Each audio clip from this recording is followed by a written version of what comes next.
হঠাৎ শুনি আমার দিদা মারা গেছে আর সবাই যেতে হবে শ্মশানে। আমিও দেরি না করে ঝটাপট রেডি হয়ে চলে গেলাম শ্মশানে। আর চলো আমার দিদা মারা যাওয়ার আর শ্মশানের ব্লগটা তোমাদের সাথে শেয়ার করি। আর আগে আমি একটু রেডি হয়ে নি আর শ্মশানে গিয়ে কি হয় তো চলো পুরো ভিডিওটা দেখতে থাকো, সবটাই শেয়ার করবো তোমাদের সাথে। আমি ভেবেই পাচ্ছিলাম না কোন ড্রেসটা পরবো, তা একটু মেকআপ না করলে হয়।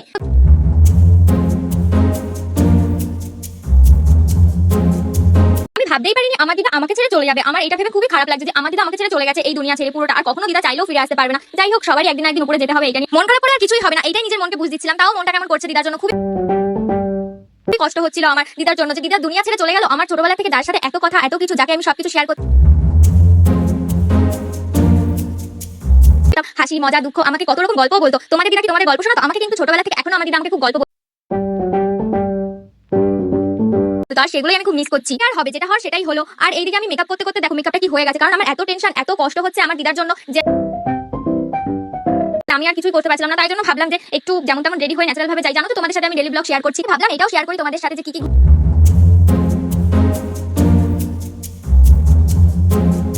করলো আমার সাথে। আর জানো তো আমি একটু সাথে ভালোবাসি, তাই জন্য আমি দেখছিলাম যে তাড়াতাড়ি করে যেটা করা যায় আগে সেটাই করি। আর এইদিকে আমি পুরোটাই পাকিয়ে নিলাম যেমন তেমন ভাবে। আমি কিন্তু বেশি কিছু করছি না,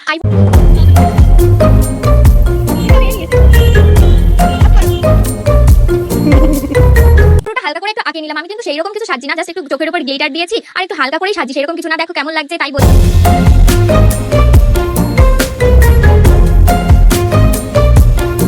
আর ওইদিকে আমি ভাবছিলাম দিদাকে না নিয়ে চলে যায়, কারণ আমার সাজতে সাজতেই তো অনেকক্ষণ লেগে যাচ্ছে। তাও আমি একটু ভাবলাম যেমন তেমন করে যাই, ন্যাচারাল একদম সেরেছি, মানে কিছু দিন না সাজলে না হয়তো আমি কোথায় আর সেরেছি, জাস্ট একটু হালকা করে লিপস্টিকটা পরে।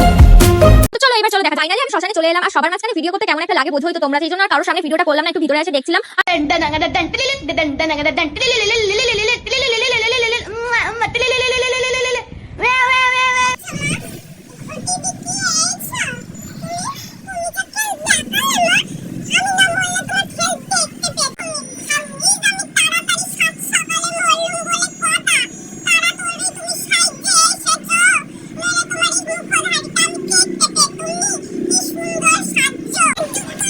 বেশি কিছু বলবো না যেহেতু মনটা খুব খারাপ আছে, আর কিছু বলতে পারছি না। তো চলো টাটা বাই বাই।